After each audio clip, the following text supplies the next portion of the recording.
It's time to step inside the Octagon with your host, Ike Feldman.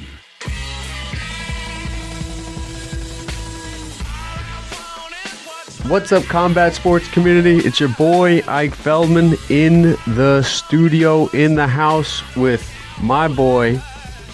I'll work on his full name, but I know him as Dino. But I'm just learning his last name is Dakis. Yes. Don't worry. I only learned how to pronounce it maybe like 3 years ago myself. Went to the Ellis Island archives or something? Yeah. Every time, when I was a kid, the teachers would start trying to pronounce my name, first name, let alone, my last name. My first name is Constantine. In Greek, it's Costa Dino. So that's where the Dino comes from. By the time they got to the Topsidakis, I was already raising my hand, here. But before you further embarrass me, especially in high school, but I'm like, who the heck is that? That name.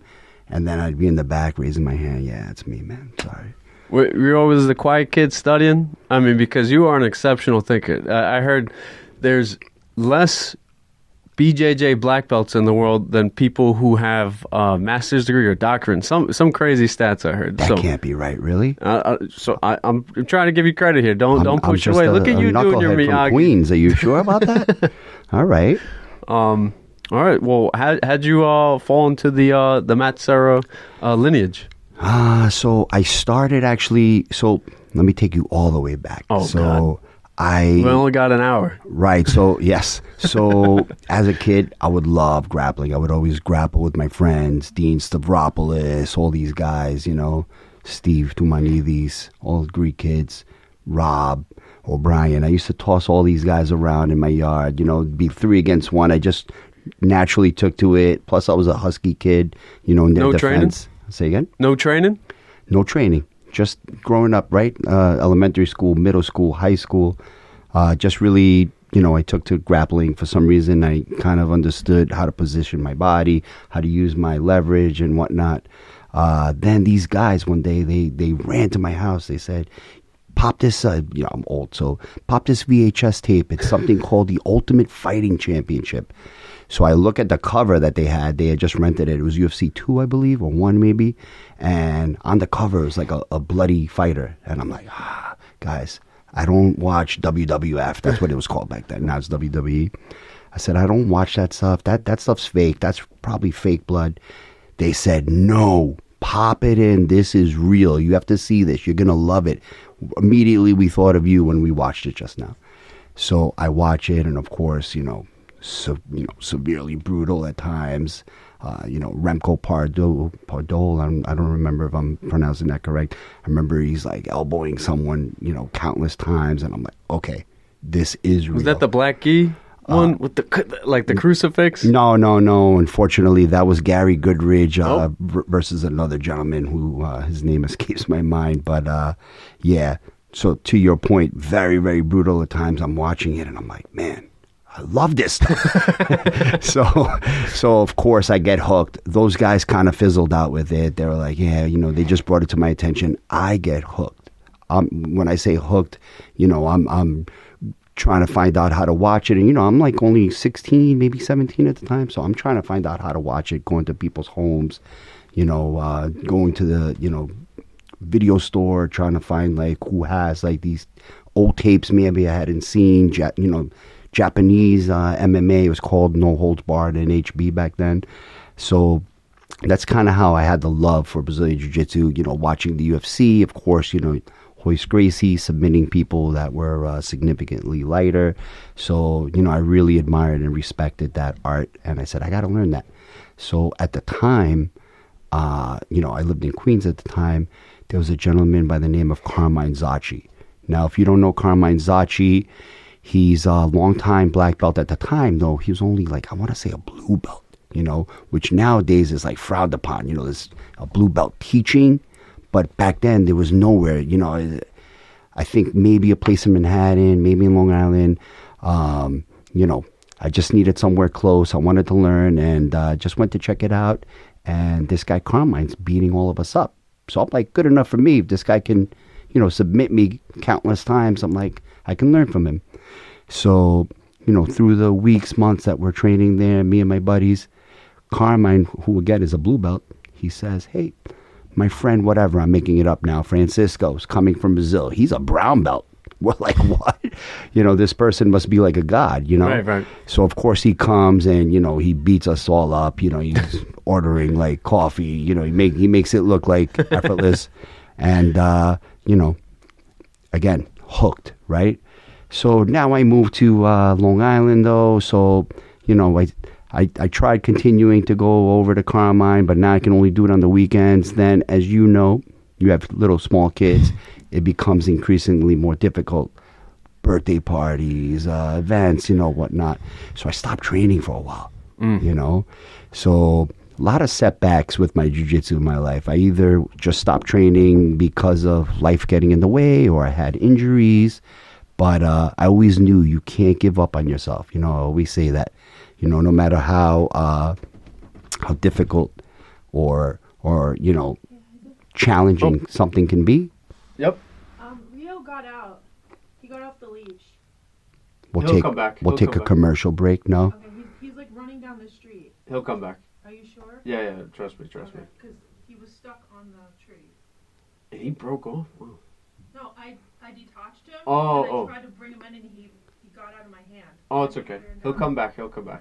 Trust me. If you're just tuning in, there's a runaway dog right now that is about to scare a very, very unfortunate older person, but that's okay. It's Halloween time. I met his dog, though, and he's a complete sweetheart, so he'll be back. Do you remember what your thought was? You were talking about having kids at little birthday parties. Yeah, so, again, very, very challenging when you take long breaks from anything in life, right? But especially Brazilian Jiu-Jitsu, because this is an art where, it's all about not only learning techniques, but also chaining them together, also learning timing to execute techniques, right? So now when you take off these long breaks, what happens is sometimes you return and then you're like, whoa, I'm nowhere near where I was, where I last left off. And that becomes disheartening. And then, the next time you take a break, maybe when you're ready to come back again, you're like, oh man, remember last time I went back and, that was very difficult. I could hardly breathe and everyone's beating me up and whatnot.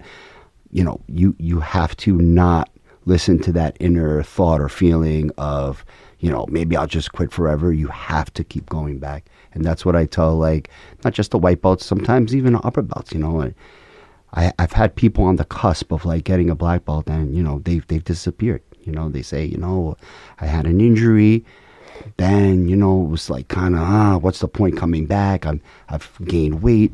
I've moved on to different things. But, I just think that if you've spent so much time on something and you truly do love it, you got to continue. You've got to never give up. Wow. Words of wisdom. Shout-outs to the Beatles and shout-outs to Dino. Dino BJJ on Instagram? Oh, Dino. Yeah, what is it on Instagram? Dino Top BJJ. Sorry, I'm screaming a little. Dino Top BJJ. Sorry about that. Scream as loud as you want. If you were just dozing off at home or you're in the car and I'm screaming, my apologies. Good morning. Yes. Wake back up. Stay focused. You don't need those side bumpers. Exactly. You got Dino's voice in your ears. But Dino Top BJJ on Instagram, correct?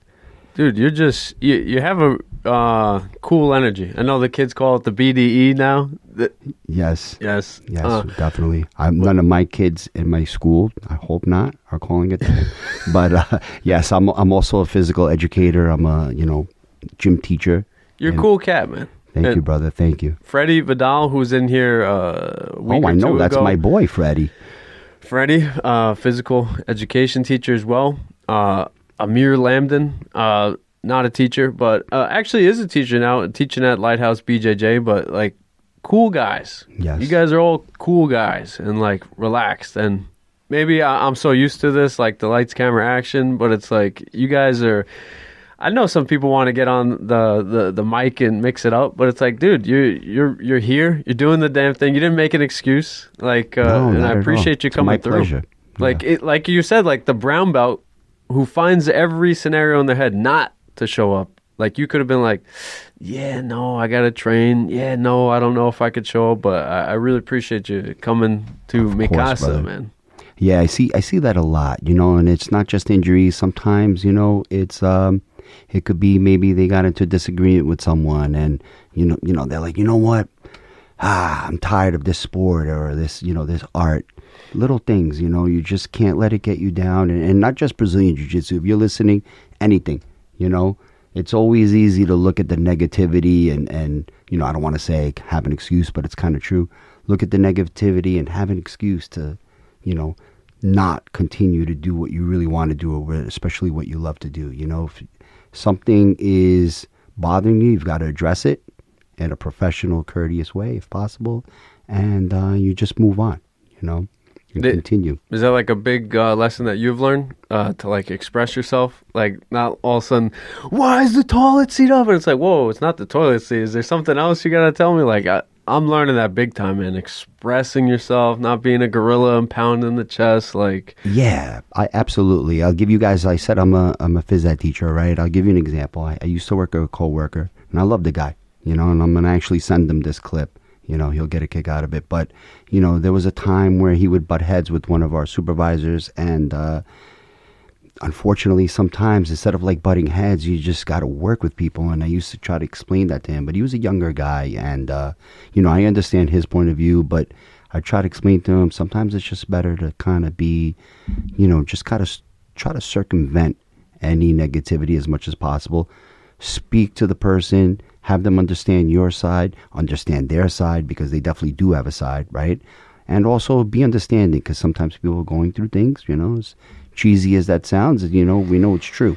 People are going through things that you may not know about or even understand. So, but yeah, so he basically, was about to go off on one of our supervisors, and, I had to pull him to the side and say, listen, this is, at the end of the day, this is your supervisor. You have to make it work. You have to be cordial. You have to be courteous. You have to understand their point of view. So, he's growing and learning right now as we speak. So, we always can, obviously. But I also, when I was his age, that's why I bring him up, I learned the hard way. You butt heads with people, and then in the end, especially if they're your supervisor, you're the real loser because they have the power. You don't, fortunately. As long as it's within reason, though, right? You don't want anyone to, like, quote unquote, bully you at the workplace as well. Right. And that's, yeah. I may not have won every fight. I don't think I won any fight in school, but I made sure I threw the first punch. I was like, I know what's going to happen after this. This kid's going to trample me. But I was like, I'll feel better inside that I didn't get bullied. But then once you go from the school, the playground, the sandlot, the football field, soccer field, whatever, and then you go into the corporate side, the more adult office side of things, it's like those tendencies are there. Joe Rogan says, he's like, we're all just like kids now with more experience and more power in a sense, physically and financially. And it's like you can still feel that bullying aspect. And it's like you don't want somebody to get over on you. And it didn't work well for me. Like in my 20s, like with the 50-year-olds or the 60-year-olds, like, you ever see Dark Knight Rises with Bane? Yes. It's like, oh, you think this gives you power over me? It's like, no, bullshit. Like, answer the email. Like, answer the call. Like, it's like, I'm human. But then it's like, as I got older, having kids, maturing, it's like, take a step back as you are like showing the young Jedi, like, breathe a little. Right. Wait 24 hours. I like the 24 hours rule. If you still feel the same about an email, send the email. But draft the email. Don't necessarily send it right away. Think about it. Think about it before you come to your wife or a family member or a dear friend about something that's really on your heart.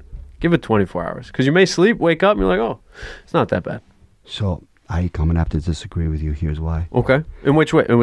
Here's why. When you say sleep on it, unless I address what's bothering me, I won't be able to sleep. I'm a grandpa like that. Okay. So I have to immediately address that's it. the wrong advice for me because and here's the problem. Because I want to address things right away. Sometimes you can't address it right away. I can't call my boss and say, hey, can you talk right now? She'll be like, no, it's 10:20 p.m. at night, So sometimes you have to wait. But my personality, I have anxiety. I may not be able to sleep because I'm thinking, why didn't I say this? Why didn't I do that? So for someone like me, my personality, I have to address it right away. But to your point, you have to be very tactical about it. You can't just rush in and be aggressive, or does that make sense what I'm saying? I'm not saying don't address it, but as you're Right. clearing what I'm saying is like more tactical, strategize. Don't just shoot from the hip. Line it up a little. Click, Exactly. click, click. Line it up. And timing is everything. So again, to your point, if it's something where it's like really bothering you, then yeah, you may need some time. But for me, like, you know, someone said something to me, something I disagree with, I got to address it right then and there, politely, courteously. I keep saying courteous today. I guess that's the word of the day. Sorry, folks. Monsieur, nice to meet Yes. you. I feel like we're in the 1820s. Napoleon's going to roll in here. Yeah. But, yeah, now that I think about it, when it was a peer-to-peer thing, address right away. I don't give a fuck. Like, because I felt like this person was older than me, but we were supposed to be on the same level, but he's talking behind my back. According to social media, he's doing a thing a little bigger than I'm doing, and I didn't like that. So I pull him aside, look him in the eye, and said, dude, this isn't fucking... And as cheesy as this sounds, it got the message across. I said, this isn't Batman and Robin. I said, it's Batman and Superman. Yeah. And like poking in his chest, and it's like to get the message, because I'm like, I see you, Sly Dog.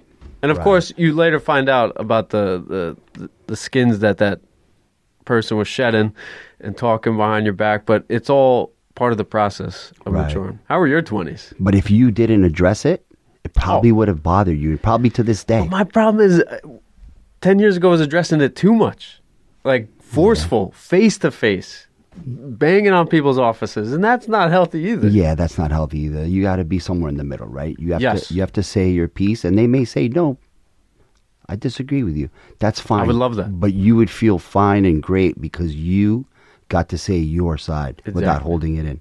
You know? I always say that it's the best to operate as an adult at a level 5. Not a 1 who's like, hey, can I get a raise? Boss doesn't listen. Hey, can I get a raise? Not at a level 10. I've been working here for 10 years. I need a raise. Nope. 5. Right. Stern, strong, confident, and respectful, but know what you want. Like, I always say, so I had that problem of working at a 1 and then blowing up to a 10. Like, hey, can you? And then all of a sudden, like, you're not paying attention. I think I'm at like a 3 and a 7 now. That's good. Yeah, perfect. Right there. We're getting to the 5. But so yeah, as a phys ed teacher, I often try to tell the kids to advocate for themselves.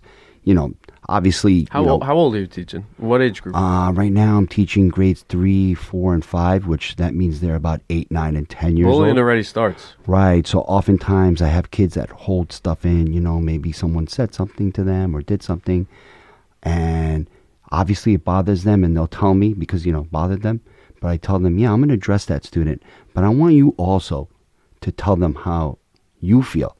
Say, because they may not even know sometimes. Like, I'll give you an example. Someone made fun of your name, right? Did you tell them that you don't like it? No. Well, I'll talk to them and I'll make sure they don't call you that nickname, air quote. But you also have to like speak up and say it for yourself. Right? So it's like you have to advocate for yourself. I think it's super important even from that age. And I'm trying to teach the students, speak up for yourselves, but obviously, not. Oh my God. Do the parents ask, like, the parents has got to be a crazy layer, right? Like they're like, hey, little Johnny, can you look out for Professor? And you're like, kind of like, it's out of my hands a little. Yeah, as far as like what, advocating for themselves? Or you being the mediator? Yeah. Like, you can't see everything. No, I can't see everything. And sometimes things can get out of hand. I had a student once that hit someone with a racket on the back, and I didn't see it. Intentionally? Why? Because I was teaching tennis with my back turned for a moment, trying to help somebody learn a tennis serve. So I can't always see it. The student never said anything to me, unfortunately. I learned... the victim in the case? I'm sorry? The victim in the case didn't say anything? No, the victim did not, unfortunately. But of course, he thing. went home and he told his mom, right? Which, of course, that's natural. He was obviously very upset.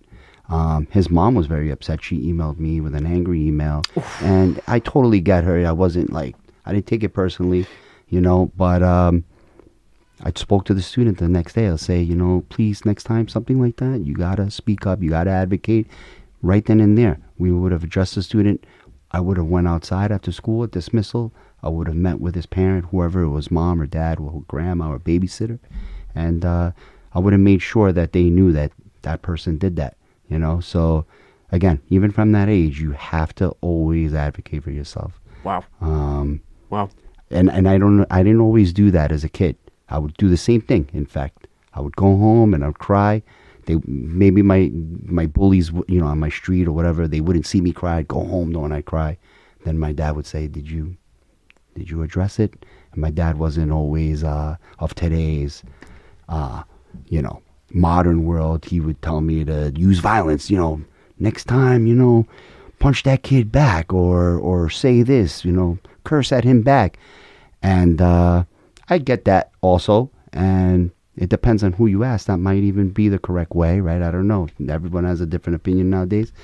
But, I just didn't always advocate for myself, and I think that a lot of that kind of, just suppressing my feelings, like as a kid, I think that had a lot to do with my personality as I grew older, because then I felt like I had to kind of overcompensate for that, if that makes sense. And just kind of, kind of have to be this like alpha. And that's how I feel with you. I'm like, dude, I feel like the strength. No, I'm just not. I try not to be like that anymore. Mentally, not even physically. Like you carry yourself like keeping it PG. Don't get me wrong. I'm not trying to be like dude, alphaing anyone. Humble. But I want to be humble, but I also don't want to be... they say the loudest person in the room is the least person you have to worry about. It's the quiet guy. Like, that's how I see you. Like, I just don't want to also be walked all over. Strength and silence. And I mess up all the time. And if you call me out on it, sometimes I'll tell people, my wife will say, "Hey, how come you didn't say something to that person? They said this," and I'll say, "Because I thought about it for a second." You would have turned him into a pretzel. But not only that, but because before it even gets to that, has she seen you train? I kind of have to. Yeah, I have to also think about it. Is this person right? I do stuff like that. So I'll be, let's say, like a road rage incident. One time, I'll give you this example. One time, I had somebody cut me off like badly on the highway. I was a lot younger. I was like 28 or something like that, 47 now. And they cut me off so badly, like it almost caused an accident. So, of course, I was enraged, right? No pun intended. I make sure I'm driving like the transporter just so I could get next to this car. I finally get next to the car. I'm like, I have my window down. I'm ready to start cursing. The person looks at me, their hands up, and says, "I'm so sorry. My bad," or whatever. That deflated me way, way worse than if they were like, "Yeah, what's up? You want to pull over?" Yeah, driving back like they admitted they were wrong. They're like, "I didn't mean to do that." I said, "Oh, I didn't even know what to say. Checkmate." I was like, "Oh, that's okay, man." But yeah, so sometimes I'll never forget that day, and I'll say, "Man, that actually made me even feel bad about myself." I felt like I was almost like a bully, if that makes sense. Because I was ready to tear this person's head off, and it was like it's just some regular guy that didn't even mean to cut me off, probably didn't realize or whatever, right? But yeah, to this day, something, I'll say, "Wait a minute, before I start becoming aggressive, is it really, maybe it's my fault?" And a lot of times it is my fault. Oh. So I try not to engage, because sometimes I'm like, I was kind of driving fast or trying to,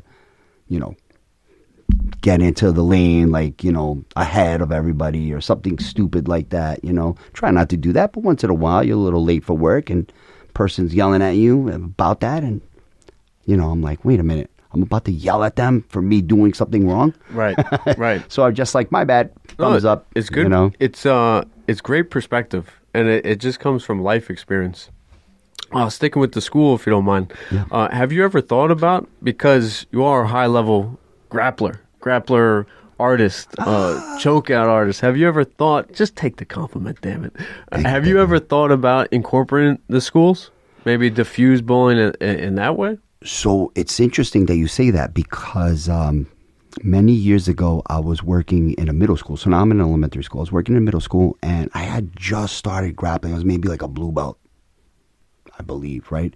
And an organization, Beat the Streets. If you're listening, that sounds you know familiar. That's Is that the Times Square? No, they're actually, well, I don't know now, but back then they were in Soho. Okay. And their headquarters. And that's an organization that funds and organizes like youth wrestling, that encompasses all of New York City. And especially back then, New York City wrestling was pretty young in its inception. It was in its inception back then. And they were just looking for coaches. And I remember, someone came there, to the school I worked in, the middle school, and they said, we're looking for Mr. Topsadakis. I said, yeah, I'm right here. What's up? It's come to our attention that, you're a Brazilian Jiu-Jitsu expert. I said, just expert? No, I just, I've done like 6 months or whatever it was. But thank you, They We understand said, that you killed 2 Shaolin monks. Yeah, and they said, well, we want you to coach wrestling here at this school. I said, well, hang on. First of all, I never wrestled. I was a truant. I was the worst student, by the way. So it's funny that I'm a teacher now. It's like those, those criminals that become cops. Yeah. So, but anyway, I said, no, I never wrestled. I was a truant. I was the worst. I never did it a day in my life. I just do the Brazilian Jiu-Jitsu. They said, well, that's better than nothing. A lot of the coaches here in New York City, at the time, by the way, right? I don't want to get anyone in trouble, but at the time, that's what was going on. They had a lot of coaches that had zero grappling experience. They were just reading books, watching videos, YouTube videos. Coaching wrestling teams? Right. Wow. And, it was at the middle school level, so, it was pretty laid back. We knew going into tournaments, especially, it was all lighthearted and it wasn't supposed to be so competitive. But if you guys know me and you're listening to this and you know me, you know that that's impossible. I'm the most competitive person ever. And I don't like that about myself, by the way. You shouldn't be like that. So if you're listening, kids, don't be so competitive. But you should be competitive because when you're competitive, that means you actually care. Right? And Yes. that means that you want to improve and better yourself at something. But it can't be to the point where you're going to lose friends or to the point where you're going to cheat or anything like that to attain the win. It has to be at a healthy level. So Like that. I was a little bit at an unhealthy level at that time. But so at that time, I'm watching videos, I'm reading books, I'm going to clinics. So I started actually getting pretty decent at the coaching part because one thing about me is, again, I don't like to lose, and also I understand the psychological aspect of competing.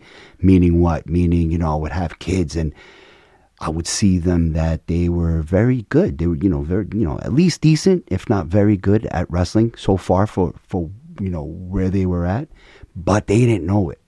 So every time, they were very timid and they would see another kid mean mugging, kind of like, Karate Kid. When Yes. Dutch came into the locker room and he's trying to intimidate Daniel, I would grab the Daniel kid and say, what are you doing, man? Don't be intimidated. They would literally cry and say, I'm not going to go on the mat. Wow. And I would say, no, brother, come over here. I would pull the kid to the side. I'd say, do you know how good you are? I said, and this would be true. Sometimes I would wrestle around the kids and take them to the high school because this is middle school, take them to the high school even just to have them go with some of the older kids, 9th graders, 10th graders. And I would say, you know how well you do? This kid, again, probably not the best coach or teacher thing to say, but this kid is nothing compared to you. And I think that just building their confidence, because that's like one thing I have to say my dad did for me, again, kid might slap me on my street, say, get out of here and slap me. And I probably deserved it, by the way. Don't get me wrong. But they slapped me and I would say, Dad, Johnny slapped me. I'm making it up. He would say, who slapped you? And let's go. He would go, Oh, wow. again, not the best parenting, right? But he would go, come over here. Which kid? Go there, slap him back. I'd be like, Dad, he's 2 years older than me. Like what's going on? I'm not going to go up to this kid say, no, slap him back. And then, of course, I would have a full-on fight with the kid, and With your dad watching? with my dad Oh, watching. dude, yeah, that's yeah. some like Spartan shit. Yeah. My dad would be, because my dad couldn't Greek touch the other background. kid. You got your Greek genes. And I am Greek. Yeah, my dad couldn't actually, put his hands on the kid. So No. he would say, I'm not going to have my son be slapped around.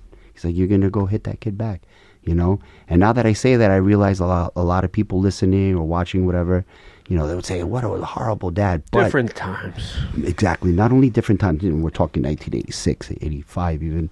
Not only different city. times, but it was also in New York City, and a lot of the kids that I grew up with were very brazen. A lot of them didn't have a dad at home, or even a mom sometimes. It was just not only different times, but also where I was exactly in Queens at the time. It wasn't gentrified like now. Now, if I take you there, you say, "What are you talking about, Dino? This is a nice neighborhood." Mm-hmm. But back then, like a lot of kids almost 40 years had nothing to lose, for lack of a better way to put it. Right. So there were no coffee shops or beanies or hipsters yet. no, not yet. That's what I'm saying. You were in the mean streets still. Right, yeah. So I would have Stickball and I would have kids just steal my football. I got a new football. Finally, I would talk to my mom, buy me a football. And then they'd be like, let me see that. And, then, years later, the movie, what is it?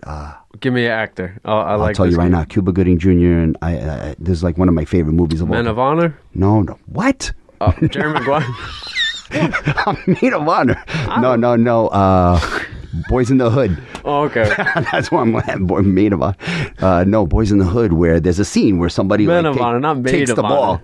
Oh, Man of Honor. They said Maid of Honor. I was like, dude. Give me that football, babe. It's like, no. So, there's a scene of just Honor like is sick, that. though. You should Older see it. kid taking the ball. So, that when I watched that movie, I'm a wide-eyed kid. I think I was like 12 or something like that at the time when it came out, maybe 13. But that resonated with me. I said, yeah, kids used to do that all the time. Let me see that football. Let me see that basketball. Boom, they would steal it. So I'd go home. I'm at them, which kid? Oh, go there. Get it back right in front of me. The kid would be like, either give it back or we'd start fighting. And I never lost a fight. So stuff like that, I mean, maybe my life would be different if I had lost a fight. But I didn't lose a fight, ever on the streets at least, right? But I didn't fight that much, don't get me wrong. But especially I would be like, not in front of my dad. There's no way I'm losing. I can't go home and face that, right? So, but him doing that, though, as maybe not the best parenting in the world, that actually boosted my confidence in life to such a supreme level, for lack of a better way to put it, supreme level, because Formidable years, too, as a teenager. he opened my eyes. He would say, those kids are, they're bold and this and that, but that's because, you're not hitting them back or standing up for yourself, advocating for yourself, because you're a good kid. But you need to, because then they're taking advantage, just seeing you be upset and cry and, But, so now I'm going to confuse you and the audience even further. Years later, here's why I say this. Years later, I discovered something, because I always used to blame that area where I lived as to why I was bullied. I would say, you know what? I'm being bullied and we got to move out of here. These kids are not good. They're not nice kids. And, and I would just parrot with my parents, these kids are not nice kids. And that's why this is happening. And they're making fun of me, the way I dress, the way I look. But Then we move one day. 13, 14 years later, I move. And then about a month in, the same thing starts happening in another area where I lived, in Maspeth. I believe it's you. You give a very Right. kind, the whole, the stupid saying, but it's true. Don't fool kindness for weakness. I truly believe this, that we still have that animalistic in us, that if you believe you can one up somebody, weakness, you think you smell weakness, people will swarm to that. It's dumb. It's Right. animalistic, but it does exist. My wife says that all the time. She's like, really? you're too nice. I don't believe there is such a thing. I said, is there such a thing as being too nice?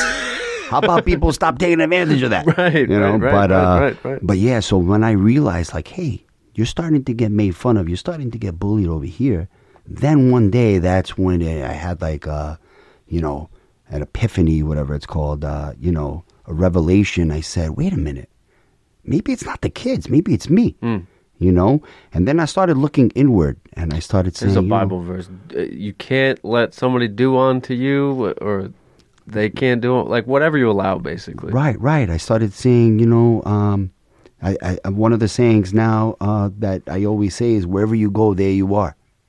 Meaning what? Meaning, whoa, what does that mean? Yeah, meaning I go somewhere, there I am, meaning like I'm still doing the same things. I may change my environment, but I'm still doing what I'm doing. And if that's a bad thing or a wrong thing, for lack of a better way to put it, then the same negative reactions and things will continue to occur.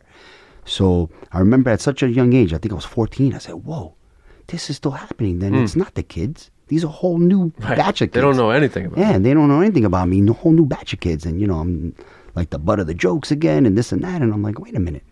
So then I started kind of, researching. I don't even know how to put it. Researching in my head. What is it that I'm doing? I started thinking and really be deep in thought. And I would actually start paying attention to what I was doing. Okay. For the first time in my life. So I would be in the park playing basketball, and then, Ike, you missed a shot, and I would catch myself and say, Ike, man, what the heck, man? What's wrong with you? You don't know how to make a shot. And then I'm like, wait a minute. Gotta respond. This is me saying, I'm kind of a jerk. So I'm saying to myself, oh, you were the saying, you missed the shot. I'm saying, Ike, man, I'm almost making fun of you. Right. So of course, their defense. Right. So of course, if I'm being a jerk and someone unpleasant, of course other kids are responding to that. And then when I'm upset about it and crying and they're getting a rise out of me, of course they're continuing to do that. Right. Does that make sense? Yes. So I think it's very important to be self-aware. And to this day, sometimes, I might say in Greek, we call the malakia, like the dumb thing. I might say the malakia, but you know what? I know malaka, now I know malakia. Malakia means you said some dumb shit. Sorry about my language. But I might have said the malakia, but nowadays I'll be like, I said the malakia. It might even be after the fact, and you might even catch me apologizing to someone, but you have to be self-aware and catch yourself saying or doing the malakia. Does that make sense? Because otherwise, that's what happens. You start alienating yourself from friends and your community. So it's very important to try to minimize that. Of course, we're not perfect. I say stupid things all the time. And I'm sure, I have people that don't feel the nicest about me, but as much as I can help it, I try to minimize that. And, I think it's important. A lot of people say, don't care what anybody thinks. That's true to a certain degree, but I think it's important to care what people think, because look at me when I was a kid. I didn't care what people thought. I just did and said whatever I felt like at that moment. Right. Making fun of someone or saying whatever, like, dumb thing. And then all of a sudden, when people were responding to me negatively, now I care what they think. Does that make sense? Right. After I didn't care about what they thought before. Does that make sense? Right. Like, now I'm caring because, like, now they're, attacking me, So I think it's important just to kind of check yourself. Don't say it. I almost did. Thank you for catching it. I almost did. Thank you for catching it. Yeah, in my 20s, the same people that I was like, I don't know, just being a stupor with, like a dumb stupor, like just like not caring, making fun of people, like saying the craziest things to get a rise out of myself, like no care, no regards of what those words might do to that person who's really focused, who's really trying to accomplish things, like looking back, I was like, man, it was dumb. Like now I've, you think. Right. If you say something, you catch it, like, hold on, let me rephrase that. Have you ever caught yourself doing that? You're like, hold on. I think you're taking this. Let me please rephrase it. Even text. I'm like, I send a text and I'm like, for some reason you can't see how it is before you send it. Like, oh, I get it. I could get how they see. So just constantly learning. And that's what I feel like martial arts is. Helio Gracie, doing it to his 70s, always learning. What specifically has martial arts done for you in terms of the way you see the world and the way you think? The most obvious thing for me that comes to mind is, and it's an advice that I think I mentioned earlier, and if not, definitely to never give up on yourself, because remember I said there were several setbacks, injuries, becoming complacent, things like that. I think you should never ever give up on yourself. Not only obviously Brazilian Jiu-Jitsu, but just in general in life. Just continue doing your thing. Things will get better no matter what. Just show up, because there's times where I go to Jiu-Jitsu and I'm kind of phoning it in. And Yes. a lot of people will say, well, you know what? You shouldn't have came today because you're phoning it in. I have to disagree, because I know myself. If I don't come every time I don't feel like going, I may never return. Right. Because going to Good point. jiu-jitsu is a habit, right? Yes. But not going to jiu-jitsu is also a habit. Correct. If you let it be. Yes. Does that make sense? Yes. So I think that just show up, just be there. I have one of my favorite instructors, and I think you know him too, Anthony Palacino. Sometimes he'll teach some stuff. Shark that on is- the mat. He's one of the best guys I've ever Knife grappled through with. butter. Yeah, one of the best guys I've ever grappled with. I mean, there's so many to name, but he's one of the best. The most efficient move, or point A to point B person. Yeah, Like, just he's phenomenal. He's like a little genius. He's akin to John. I wouldn't go Connor. that far. Love you, Tony. That was him. Kidding, Yeah, Tony. I love your comments on his comments. His Instagram commentary on everybody's post is amazing. he's the best. But there'll be times where I go to his class, and first of all, yes, I'm, air quotes, I'm a black belt, but also, yes, there's levels to this, right?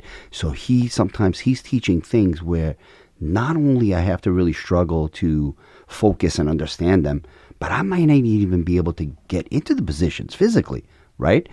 But I'm there, and sometimes, like, just being there, I may get something out of what he's showing that is a concept that I can apply to something else, if that makes sense.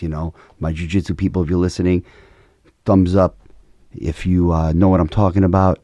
Sometimes you can see a technique that you may normally not use or fully understand totally, but you may see something within that instruction, a placing of a body part or your whole body, or just like a concept that you can apply elsewhere. And I'll say, oh, I like what he's doing there with that grip. I can do that in this technique that I really enjoy and employ all the time.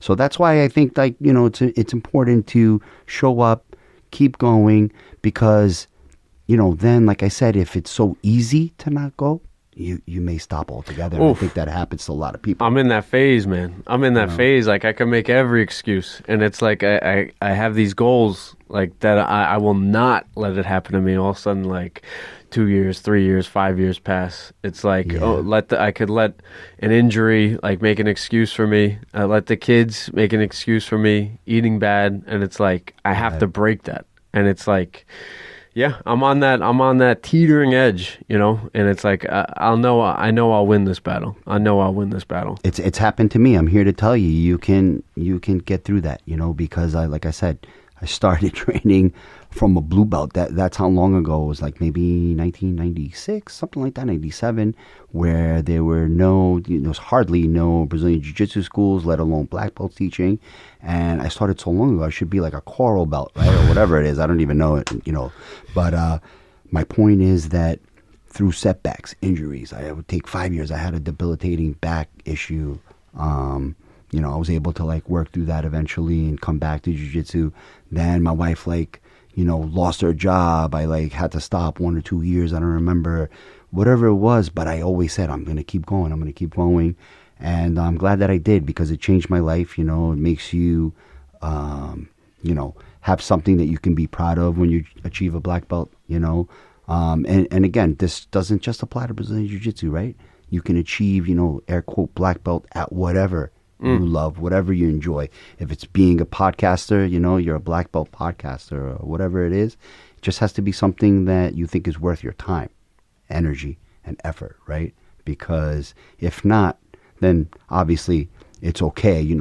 You can say Uncle Dino said it's okay to quit that if it's something you don't actually love, right? You can't say, well, I can't quit because, this guy I heard Dino on the podcast said I got to keep going forever until I achieve that. Maybe it's not a goal that you really want, but if it is a goal that you really want to attain, I think that you shouldn't quit. Or if it's a goal that you put so much time in already. So same thing. I mentioned that I was a truant. For those of you that were also truants that don't know what the word truant means, it means that you did.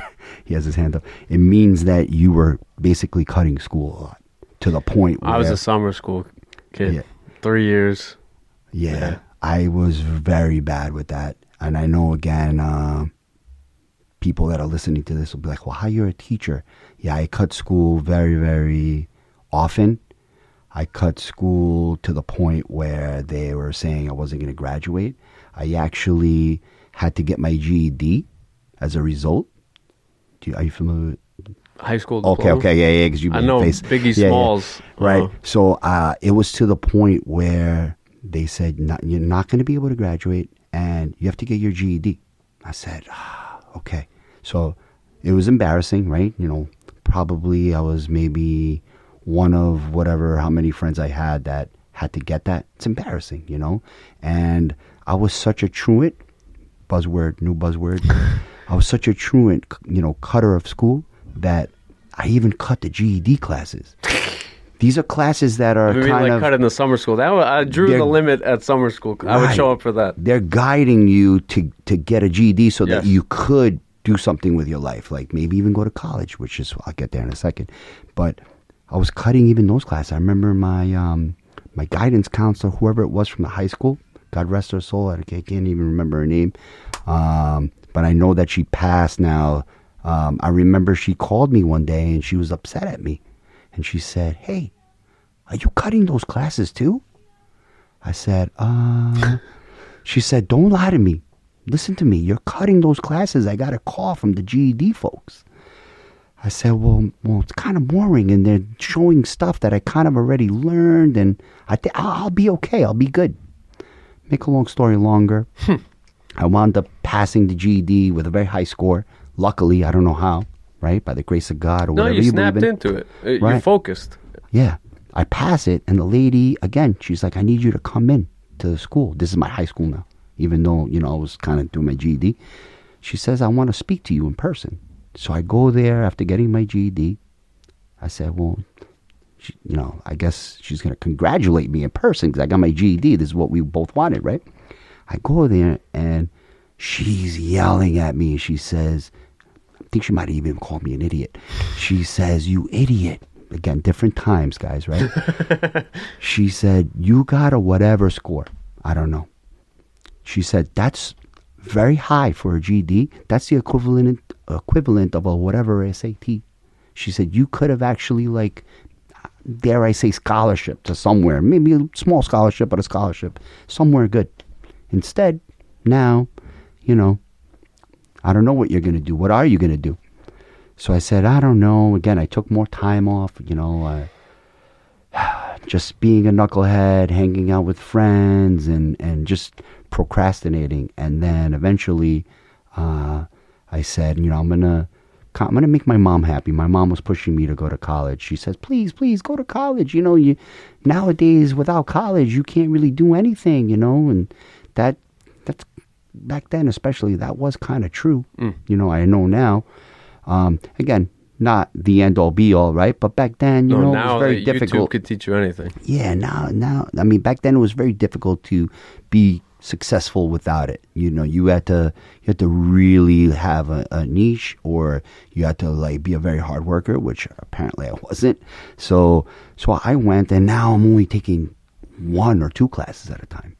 Again, just to appease her, yeah, I'm in college, but I was, and I would meet girls and I would say, yeah, I have a 4.0. Meanwhile, I was only taking 1 class, Right. And then they would find out and say, you told me you had a 4.0.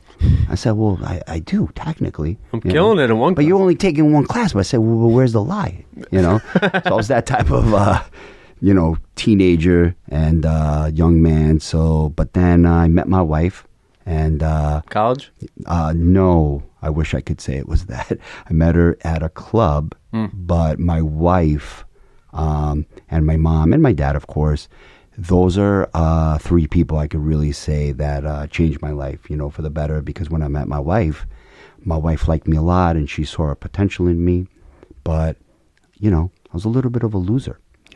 I was taking 1 or 2 classes at a time. I didn't have a driver's license. I feel like you were figuring it out, though. Yeah, I was 18, 19, but... Delaying the future because you don't know what your future lies. Right. I just thought that I was smarter than everyone, that I didn't have to. I could take shortcuts. I feel like if I could look back and really put my finger on what I was thinking and doing, I would say I thought I was smarter than the system, if you will. That's why I see, like, John Jones, like, the fact that he beat Gustafson, one of the greatest fights of all time, and he was doing coke and partying the week before, is because he's like, I can take corners and I'm still going to pass the test, win the fight. Right. And it's like, I think there is some intelligence to that, but sometimes the rubber meets the road where you have to be at least live that mini version of a Muslim lifestyle where it's no drinking, no smoking, like super focused. And I feel like John has entered that.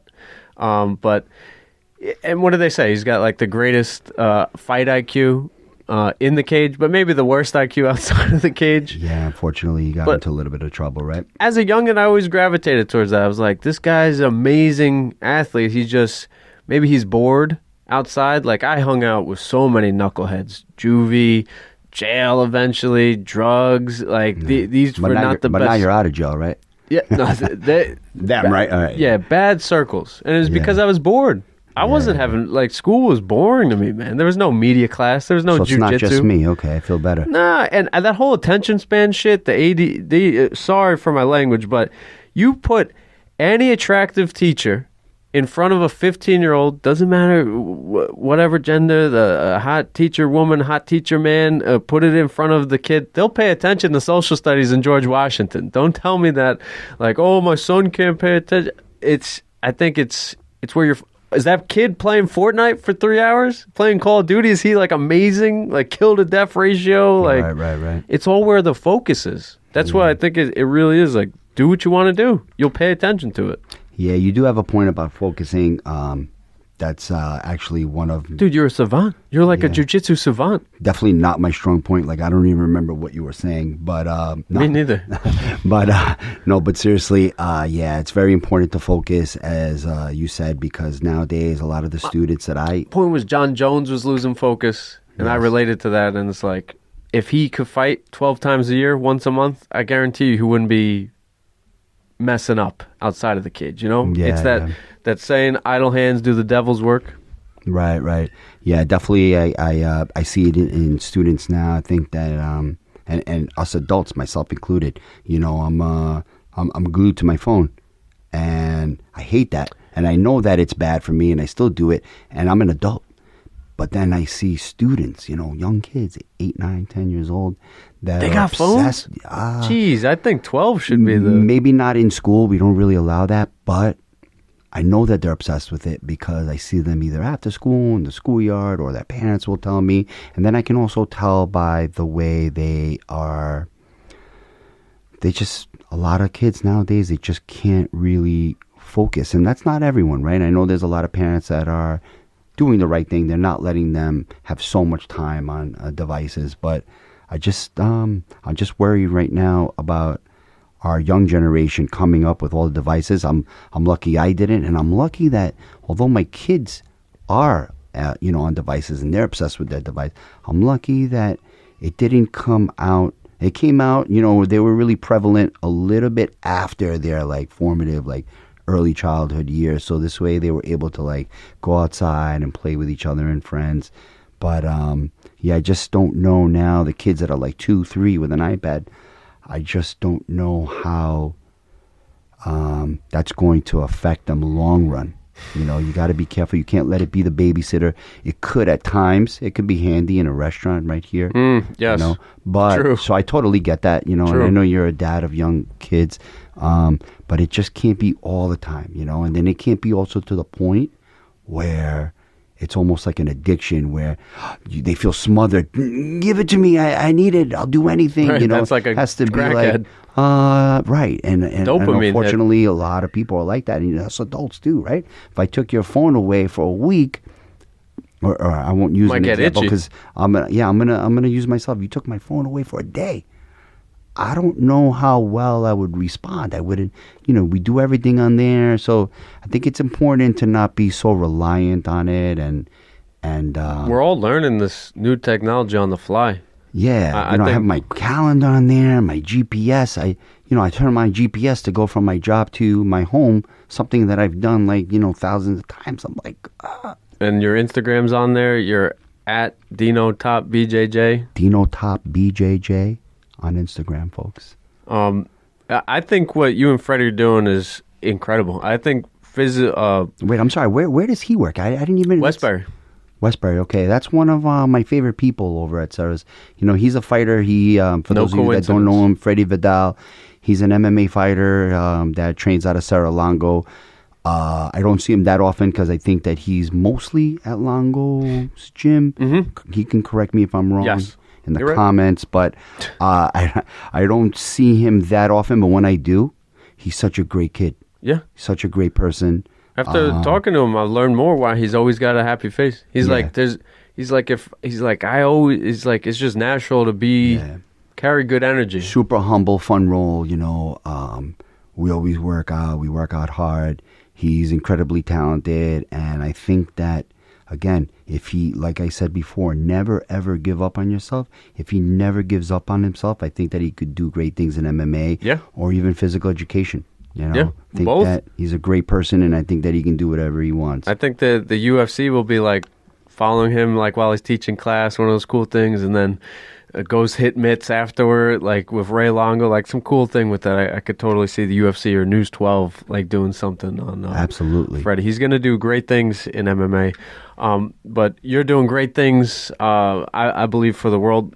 I think children should run around a lot more. I think phys ed should be half the school day. I think kids got too much energy, Yeah. and it's like because of this thing, because of the phone, because we're so way more absorbed to it. It's like Neuralink maybe 5 years away where our phones are in our head and we're reading it on our wrist. I think you need to get the energy out. For me, it's like if I'm in a chair, if I'm like holding a baby, running off to the gym is freedom. Somebody's like, oh man, haven't seen you in a while. I go, trust me, this is the easiest part of my day being in this gym. It's a release. Right. And I think kids need more of that. In your opinion, I asked Freddie this. He also teaches football and wrestling. In your opinion, my sister's a teacher at Amityville. She argues with me all the time. Excuse me, CI, not Amityville. She used to be at Amityville. I believe sports are just as important as school. Absolutely. So I coach elementary school. Oh, you basketball, are coaching as well. Let's and go. I'm going to start coaching elementary school soccer. Again, it's low level, right? It's elementary school, but even at that low level, There's lessons you learn. right? There's so more many that lessons. the book can't teach you. Yeah, there's students again, like I said, that are timid. They just don't believe in themselves, and I think that with a good coach, good parents, I'm lucky. I had great parents. I have a great wife. I want to meet your dad. Yeah, sounds like- unfortunately, my dad passed, but my Sorry. dad, yes, thank you. My dad, probably the most influential person in my life. As a boy, your dad is your hero, and didn't always have the best parenting, but always had the best intentions. And He'd be proud of you now, seeing you coach, teach, yeah, absolutely. train. I'm lucky because before he passed, like we were able to articulate those things to each other. It was That's peace. yeah, exactly. But yeah, he's like one of my first mentors and coaches. Again, we would both be obsessed with boxing. I'd be watching, the early days, Tommy Hearns and all these guys. Nowadays, I'm learning about it, Hagler. And yeah, nowadays I'm more of an MMA guy. Now that MMA came out, I follow boxing, but not. Guarantee your father didn't watch MMA. He's like, what is this? No, he actually loved it. Also, really? Yes. Wow, I guess the early days. Yeah, we loved it. We loved all those guys that competed. Your Frank Shamrocks. When he beat Tito Ortiz, that was unbelievable to us because he was a smaller guy, and they were both well rounded. It wasn't the smaller guy, Hoist Gracie, beating Dan Severn, who didn't know any Brazilian Jiu-Jitsu. This was a smaller guy that was just more skilled. Even though they were both well adept to all of the arts. So definitely we both enjoyed watching the early days. Your BJ Penn, your Matt Serras, all these guys.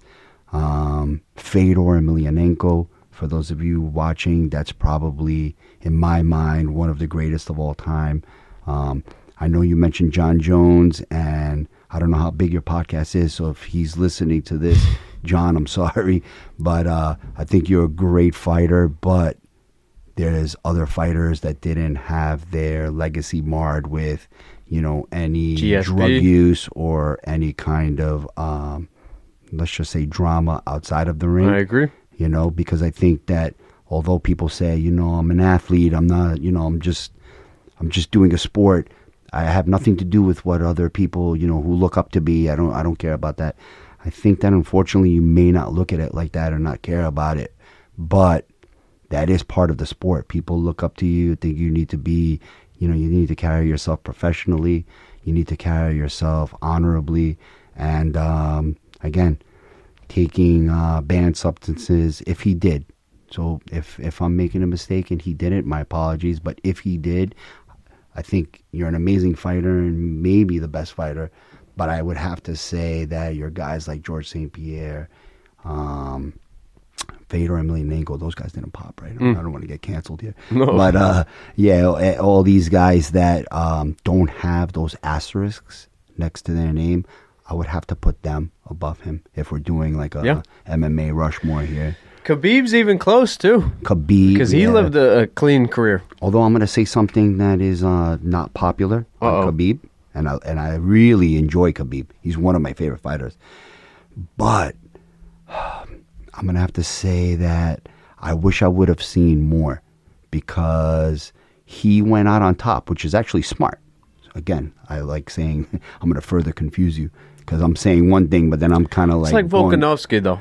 Like, if Volkanovski stopped before those recent losses, like, it'd be like, oh, wow, how good of Key. And now it's like, he lost two. It's like, oh, is he the greatest featherweight? Or is That's Jose exactly Aldo? my point, right? So if he would have stuck around, I mean, you know what I mean? He could have went the way of, like, some of these other fighters like Fedor and everybody else that lost. So the game is undefeated. Right. That's why I think John Jones will be humbled. So that's why I don't say one person. I mentioned many names, and I love them, but I just didn't see enough of Khabib. Rogan loves Mighty Mouse. I have to say about him, he might be in the conversation for my number one. Demetrius Johnson. Look him up, kids. If you're at home and you don't know Demetrius Johnson, Mighty Mouse Johnson, please look him up. I would say, if I had to, gun to my head, he's the greatest of all time. GSP. I'm going to say Mighty Mouse. I got to say GSP. Just because of the threat of danger is greater at 170 than 125. That is a good point, too. Look at the title defenses. I think he has 10 or 11, and Stipe has 3. Those are the most ever for the smallest weight class and the biggest weight classes. Right. Why is that? That is a good point, too. That is a good point. See, when I'm not sure, or especially if I'm wrong. I think GSP's still at 10. Yeah. I think DJ only got one more than him. Yeah. Which is incredible that my... Silva same way, too, with the steroids. I can't. Like, with John Jones, you pop twice? Yeah, I think he popped twice. It's like, don't... And I don't know if he popped twice, but there was definitely one in question, right, where he tried to... Got suspended after the Diaz fight, and I'm thinking... I think he tried to hide from the... I don't know what they're called. I don't do it. Okay, yeah, Anderson. He was hiding under the cage. That was John Jones. That doesn't look very good, John. Chael Sonnen said he was there for 4 hours. I guarantee you there's piss. Go like swab for urine. Yeah. But again, this is coming again. I'm going to further confuse my audience here. I love John Jones, actually. And I love watching him fight. I think he needs to be humbled. And anytime I watch him fight, I get up for it. He's the man. But I just can't, when it comes to saying greatest of all time. I just can't put you in there because of that. Does that make sense? Ready for this? But I love John Jones, and I think that he can, anyone, you, me, John Jones, anyone in the world, we can redeem ourselves. And I think he has, though. I think he's had a long stretch where he hasn't had any hiccups outside of the ring. I think it's like a year. Oh, is it? Yeah. Jesus, man. Let me give this guy some props. 15 months, I think, last July. Really? Okay. But DV. He was being accepted into the Hall of Fame, and then that night he got too drunk, and the cops had to come to his hotel room with his ring. Oh man, John, no, please, because you have a lot of fans and a lot of like young guys and even kids that look up to you. You got to do better, brother. Dana White is his biggest promoter right now. Dana White, Oh yeah, what's up with that? I think at this point he's know what trolling, right? It's. Yeah, a little. When I say he's trolling, I mean because he goes off on a tangent about it. Stop riding, John. Yeah, because he goes off on a tangent about it, and I'm like, wait a minute, you can't feel that passionately You know what it is? About another The contract man, is signed and sealed. That's why. If he was negotiating with him, he would say, John doesn't want to fight. Like how he used to say with Nate Diaz. The Diaz brothers don't want to fight. He used to use the public platform. So he's kind of like pushing his product. Because they already have the deal in place from last year. Him and Stipe right. So he's like, I don't have He doesn't have Ngannou. I see what you're saying. Any negotiation. That's a good way of looking at it. I can just promote the guy. Yeah. The same thing with Conor. Conor doesn't want to fight. Yeah. Like whenever, he uses the media as a tool. Right. But it's smart. He has to. That's his job. Yeah. At the end of the day, he's smart. But you're smart. I'm trying to be like you. At the end of the day, though, I want to say one thing very important. I was going to ask because I was saying thing. George St. Pierre. So can you say one thing and then can I ask you one more thing? Yes. I know you got to go. Going back to George St. Pierre, he is one of the greatest of all time, and he's amazing. And maybe he is the greatest of all time. That's what makes our sensei that much better. That's what I wanted to say because my BJJ Brazilian Jiu-Jitsu instructor beat him. Yeah, I told my wife. Finished him. GSP. I said, that Canadian guy that's the best ever. I go, his last loss was to the guy who's teaching like 15 minutes away. I mean, there's something to say about that. Like, yes. Yeah, you can point to the fact that Matt Serra lost in the rematch, but I mean, it's George St. Pierre. They should have done a trilogy. The fact that he beat him at all, like that's just. They could do the trilogy now. Matt looks great. George looks great. Dude, come on! If there's not like come on, man! Don't start any trouble. Don't start looking for them. They're on good terms. The PFL trilogy. Yeah. Oh, they are. Yeah. Amazing. Dino, I know you got to get out of here. Coach Tony is, I believe, coaching tonight? He is teaching tonight. I'm probably going to be late. Uh-oh. Coach Anthony, if you're just blame it on me. This and you think back to me being late, you'll know why. But my most important question, what's the secret to a long-lasting marriage and a strong relationship with the partner that you chose to live the rest of your life with? Oh, great question. Unfortunately. Oh, well, what do you mean, unfortunately? I'm going to say unfortunately because if you know me, I go on these little rants right now. And if you've been listening, you know me. That's a loaded question, and I'm going to answer it. But I'll give you... So, a couple years ago... Oh, God. I have a friend, and he said, hey, what are you doing tomorrow or whatever? I said, I'm going to hang out with my wife at a restaurant. With who? I said, just us. Why? Just you and Carolina? That's my wife's name. He goes, just you and Carolina? I said, yeah. No one else? No other couple? Nothing? Yeah. He said, ooh, I could never, my wife and I, we never really do that. Like, what do you guys even talk about? And I said, well, hang on, dude. Are you messing around? You never go out with your wife, like just you and your wife, like out to dinner, whatever? He goes, no, what do you guys even talk about? And I remember thinking, I said, dude, sometimes I get what he was trying to say, like, what do you talk about, like, that you haven't already said at home? But sometimes it's good to make sure that you're keeping the romance, right? So we're talking about secrets to a long-lasting, happy marriage.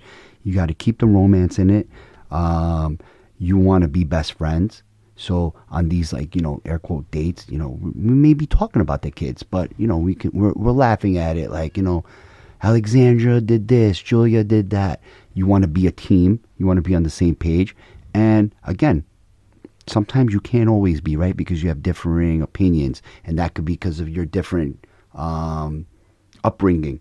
Like I said, I had my dad that kind of brought me up much differently than most parents, right? So we would have differing opinions on rearing children, but at the end of the day, though, we had a job to do, and that's to raise good people. So you have to be a team. So no matter how that happens, you have to come to an agreement, and you have to raise good human beings. And you can't take yourself too seriously. If you want a good, happy marriage, you got to make sure that, you know, you're able to poke fun at each other. You can't, you know, my wife all the time, you know, she'll make a ball joke and this and that, whatever. I think she's cute. She's hilarious. And we have a lot of fun, you know. And if you heard us, like, making fun of each other or roasting each other, you might think that we hate each other. But that's our best part of our day, you know. So, and make plans together for the future. I would say making plans together for the future, meaning what? It could be, you know, short-term goal plan, whatever you want to call it. Like right now in February, we're going to Montreal. Not to see GSP, dude. We're going to Montreal. We're going to go eat there au pied de cochon. I don't know if I'm saying that right, but all these nice places and restaurants, skiing, things like that. Long-term, that sounds awesome. Right. Long-term goal. We know that, you know, we want to be retired. But you've had to fight to get to this point. I'm sure it wasn't easy to have like a beautiful skiing trip, man. That's like a dream. Yeah, of course. You have to plan, and you want to make sure that you have something to look forward to. So it's not just a happy marriage, but just a happy life, right? You want to make sure that you have something to look forward to. You don't take yourself too seriously in general, right? Like, you can't be so easily offended. You have to self-reflect, make sure that what you're saying and doing in life is the appropriate thing. And I know that's easier said than done because we all have egos. My wife has the biggest one, by the way. And yes, if she's listening, she won't admit she's wrong. She would admit to you that. So I'm not going to get in trouble for that. She will even admit, yes, I do. So she'll say it like thugged out too. Amazing. Yeah. So I would say that's it. You know, just like I said, our short-term goal right now is we're going on mini trips, Greece, Montreal, whatever. That's awesome. Long-term goals, like we want to retire together. We want to maybe travel. We want to, you know, be able to do some physical activities that we enjoy. Like, she likes tennis. I like the Brazilian Jiu-Jitsu. If I can't do Brazilian Jiu-Jitsu, then I'll find something. You have to have some kind of plan together, because if not, then what's the point, right? True. Yeah. I like that. Planning together, goals together. That's good advice. Yes, sir. Right now we're in the thick of it, the jungle with the little ones, you know, just trying to like stay together. It's like it could be easy for us to drift and get out of orbit, but it's like, no, keep reminding why we got into this, and it's like we have marriage is work, friendship is work. Yes. Today on the way to work, I felt like listening to a podcast or music because I was tired, physically, mentally, you know, being with my students all day. No. I have to go call my wife. I have to check on her. How was your day? I listened to her. She complained about whatever, probably about me. I listened to it. Yeah, it takes effort. It's work, you know, and that was like what I was trying to tell my friend years ago. Sometimes you know, what do you talk about? Whatever they want sometimes, you know, and just listen. It takes work. Same thing with a friendship. If I want to be friends with the same people that I grew up with, even though I was kind of a jerk apparently, if I want to be friends with those people, it takes work. I have to call. You don't just let too much time go by. Right. I hate that. Well, they didn't call me, so I'm not going to call them. Right. That's the lazy shit. If you have that mentality, you'll be by yourself. Right. No one will even be carrying your casket. Right. Does that make sense? Yes. You need people coming into this world, and you need people to leave this world. Wow. So you always have to make sure that you are a good, humble person, because you're gonna suffer, in short. Dino, Top, BJJ, I appreciate your time. I don't want to get you in trouble. Is there any shout outs you want to give? Any handles, merch? We got no merch, nothing. Just everybody. Every kid's got merch now. My only shout out is to just all my family, my wife, my mom right now. She's going through a little bit of a difficult time with some health issues. Nothing serious, but shout out to my students someday if they ever get to hear this. I love you guys, all of you guys, you know, and I hope that, again, you continue to strive to be good people. And shout out to you for doing this podcast with me. I'm a no one, as they say, so I appreciate you. You're not a no one. I've truly appreciate you and think you're doing God's work. To sound cheesy. Yes, sir. Thank you. Love you, brother, and thank you guys for tuning in. Download, like, subscribe, and follow Dino on Instagram. And we didn't even get into his foodie habits. This dude is like a food savant. I want to know like restaurants, the best time of year. I don't know the strategy. His coffees, like this guy is. There's a lot of layers to his onion. I don't know about food savant, idiot savant for sure. If you know what that is, that's hilarious. Come on, give me a like on this if this is on Instagram. If you know what that means, but basically, yeah. Just to be honest with you, I'm actually kind of boring when it comes to like just going out. I actually eat the same exact things all the time. I'm very predictable. I go to the same like 5 to 10 restaurants. I'll order the same thing because I usually know that I love it.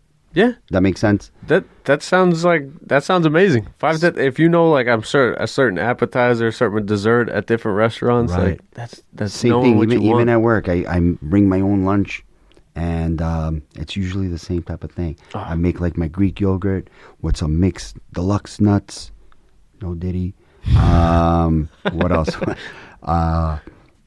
Granola, multiple kinds of seeds, chia, flax, sunflower, all that stuff, and a little drizzle of honey. That's good every energy. day, Seriously. You got to be able to, keep it moving inside. The yogurt does that. Trust me. And, there's great restaurants everywhere. You just got to pick something that you like, something that is healthy, right? You don't want to go somewhere where it just tastes good only. They're using like low quality oils, for example. Wow. You want to make sure that it's a good quality place, that you're spending your hard earned money. You know what I mean? And it's not easy to come by your money. For some people it is. But for me, it's not easy to come by money. I need to work hard. So, Wow. I want to make good choices. I'll need you to suggest a restaurant then that we could do the episode 2 of this. A sit down, breakdown. Maybe we won't go during rush hour, but maybe a lunch hour or something. I'm not mad at that. I love that idea. Yeah, that'd be cool. We're going to take everything Brendan Schaub worked for. Yes, right? The Food Truck Diaries. Yeah. We're coming for you. Brendan Schaub, if you're listening to this, tag him on this. Brendan Schaub, I love you. I know a lot of people, they give you crap on the internet, but everyone listens to you because you're the man. You're hilarious. It's cool, dude. I actually pissed him off when I was in that young, dumb 20-year-old age. Don't tag him on this then. I was telling him everybody that I was blocked by, and he goes, "Why are you blocked by that guy?" Like, I thought it was a badge of honor to get blocked by people. Yeah, and he's like, don't tell me that. No, man, listen, his niche, how do you say that word? I'm a lowly gym teacher. Niche? His niche is that, he obviously is an expert in mixed martial arts. He's a good talker. He's got the gift of the gab, as they say. And he's kind of funny, man. I know that's not the popular opinion, but he's hilarious. Sometimes I listen. Yeah. Sometimes I even parrot some of the stuff that he says, If you're gonna be popular, you're gonna have haters. So exactly. now you're gonna have haters. So yeah, we touch on everyone, including Diddy. I think that's on cue. Yes. Love you guys, and put your favorite Diddy song in the comments. All About the Benjamins, or that's all I got. I like Victory again. I'm old, man. I like that, man. 1 2 1 2. Right. Dun, dun, dun, dun. Yeah, I got to see Rocky. I've never seen Rocky. That's the song from Rocky. Never seen Rocky. Don't kill me. You've never seen Rocky? Don't hurt me. Guys, do a quick unfollow right now. I'm just kidding. Don't unfollow. You ready for this? I haven't seen Rocky, Godfather, Donnie Brasco, Scarface. I just seen Top Gun? Goodfellas. Of course, yes. Okay, so I've never seen Top Gun. I never seen Godfather up until 3 years ago, and then I binged them. It's actually really good. It holds up. I don't feel so bad then. Everybody kills me. That's your homework, Godfather. For episode 2, we're going to discuss Godfather because I actually really And we got to go to an Italian place. We dress up. Yes, and I'm going to comb my hair back. Wow, man. Amazing. I see what you did there. Dino, love you, brother. You're the guys, man. Thanks for tuning in. Peace. Take care, guys.